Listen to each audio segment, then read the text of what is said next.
కూటమి ప్రభుత్వం ఏడాది సుపరిపాలనలో తొలి అడుగు అనే కార్యక్రమం ఈరోజైతే అంగరంగ వైభవం జరుగుతుంది. అయితే అన్ని జిల్లాల నుంచి కూడా ఇటు ప్రజాప్రతినిధులే కాదు, ఎంపీలు, ఎమ్మెల్యేలు అలాగే అన్ని కలెక్టర్లు కూడా ఇక్కడికి ఈ సమావేశంలో పాల్గొన్నారు. ఈ సమావేశంలో గడిచిన ఏడాది కాలంలో ఎటువంటి పనితీరు జరిగింది, అలాగే రాబోయే కాలంలో భవిష్యత్ కార్యాచరణపై క్లియర్గా మాట్లాడుతున్నారు. అయితే ఇదే అంశాలపై మనతో మాట్లాడడానికి మంత్రి పొంగూరు నారాయణ వారితో మాట్లాడే ప్రయత్నం చేద్దాం. సార్, ఏడాది సుపరిపాలన అయితే తొలి అడుగు కార్యక్రమం మొదలుపెట్టారు. అయితే గడిచిన ఏడాది కాలంలో కూడా అనేక కార్యక్రమాలు అన్నీ కూడా చేసుకుంటూ వస్తాం. కానీ కొన్ని విమర్శలు అయితే ప్రతిపక్ష పార్టీ నుండి కూడా వస్తున్నాయి. ప్రస్తుతానికి ఈ యొక్క ఏడాది కాలంలో ఎటువంటి కార్యక్రమాలు జరిగాయి? అంటే ఈ 1 ఇయర్‌లో అనేక కార్యక్రమాలు మేనిఫెస్టోలో ఏది పెట్టారో మేజర్‌లు కంప్లీట్ చేయడం అయిందండి. గత ప్రభుత్వం 10,00,000 కోట్ల పైగా అప్పు చేసేసి వెళ్ళిపోయింది. వెళ్ళిపోయేటప్పుడు వాళ్ళు ఊహించింది ఏంటంటే 10,00,000 కోట్లు అప్పు చేసాం, ఈ ప్రభుత్వం తీర్చలేదు, సంక్షేమ పథకాలు చేయలేదు, అభివృద్ధి చేయలేదని ఊహించారు. అయితే దానికి భిన్నంగా ముఖ్యమంత్రి గారు వారికి అపార అనుభవంతో ఆ అప్పును తీరుస్తూ మేనిఫెస్టోలో పెట్టి అనేకమైన అంటే 3,000 పెన్షన్ 4,000 చేశారు, వికలాంగులకు 6,000 చేశారు, మహిళలకి 3 గ్యాస్ సిలిండర్లు ఉచితంగా ఇచ్చారు, అన్నా క్యాంటీన్స్ని ఓపెన్ చేశారు. తర్వాత మన 12వ తేదీ తల్లికి వందనం కింద ఎంతమంది పిల్లలు ఉంటే అంతమందికి 10,000 కోట్ల రూపాయలు డిపాజిట్ చేయడం జరిగింది. ఆగస్టు 15న ఉచిత బస్సు ప్రయాణం మహిళలకి అనౌన్స్ చేశారు. త్వరలో రైతు సోదరులకి ఒక ఇన్స్టాల్మెంట్ ఇవ్వబోతున్నారు. అంతేకాకుండా 20 లక్షల మందికి ఉద్యోగాలు కల్పిస్తామని చెప్పడంతో అనేక ఇండస్ట్రీస్, ఉద్యోగాలు రావాలంటే ఇండస్ట్రీస్ రావాలి. అనేక ఇండస్ట్రీస్ యువ నాయకుడు లోకేష్ అనేక దేశ విదేశాలు తిరిగి వాళ్ళందరినీ ఇన్వైట్ చేశారు. ముఖ్యమంత్రి గారి మీద నమ్మకంతో వాళ్ళందరూ అగ్రిమెంట్లు చేసుకున్నారు. అయితే ఏ ఇండస్ట్రీ స్టార్ట్ చేయాలన్నా నెల 2 నెలలు కాదండి. కొన్ని 1 ఇయర్ పడతాయి, కొన్ని 1.5 ఇయర్, కొన్ని 2 ఇయర్స్, కొన్ని 2.5 ఇయర్స్, 3 ఇయర్స్. ఆ విధంగా యాక్చువల్గా వర్క్ జరుగుతుంది. త్వరలో అవన్నీ స్టార్ట్ చేస్తారు. చేస్తే 20 లక్షలకు పైగా ఉద్యోగాలు వస్తాయి. ఇలా మేనిఫెస్టోలు ఏది పెట్టామో అవన్నీ మెజారిటీ తీర్చాం, బ్యాలెన్స్ కూడా త్వరలో తీర్చబోతున్నాం.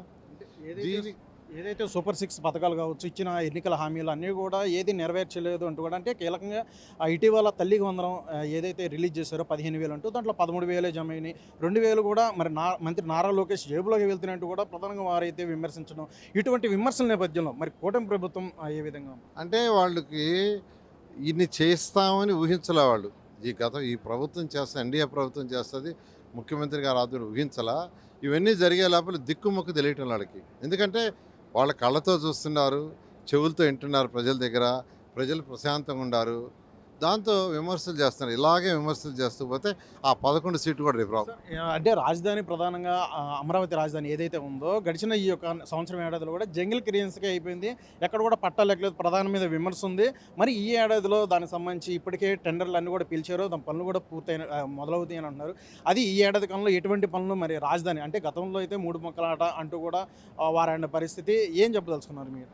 10,000 మంది అక్కడ వచ్చేస్తున్నారు, వచ్చి చూడాలా, చూసి మాట్లాడాలా. 50,000 కోట్ల పైగా టెండర్లు ఇచ్చాం, 10,000 మంది పైగా వర్క్ చేస్తున్నారు. ఎంతో వేగవంతంగా అమరావతి జరుగుతుంది, పోలవరం జరుగుతుంది.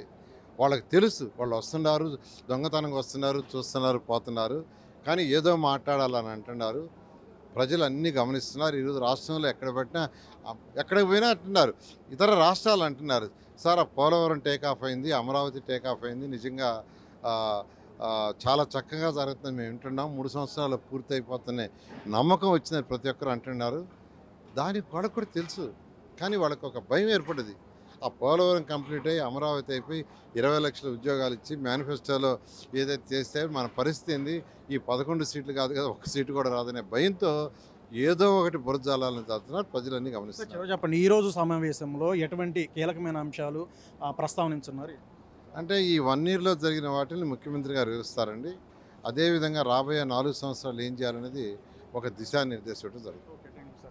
రైట్. అది మంత్రి పొంగూరు నారాయణ ఏదైతే ఈ యొక్క గడిచిన ఏడాది కాలంలో పలు కీలకమైన అంశాల గురించి అయితే ఇటు సీఎం చంద్రబాబు నాయుడు అయితే ప్రస్తావించున్నట్లు కూడా ఆయన అయితే పేర్కొనడం జరిగింది. అయితే భవిష్యత్ కార్యాచరణ అంటే రాబోయే 4 ఏళ్లలో ఎటువంటి కీలకమైన అంశాలతో ఎటువంటి లక్ష్యాలు ముందు పెట్టుకొని మరి ముందుకు వెళ్తే ఇటు సుపరిపాలన ఈ ఏడాది కాలం తర్వాత ఈ 4 ఏళ్ళు కూడా అందించాలి అనేటువంటి కీలకమైన అంశాలతో అయితే ముందుకు వెళ్ళినట్లు కూడా పలు కీలకమైన అంశాలు కూడా మరి ఈరోజు అయితే ప్రస్తావించినట్లు కూడా మంత్రి పొంగూరు నారాయణ అయితే చెప్పడం జరిగింది.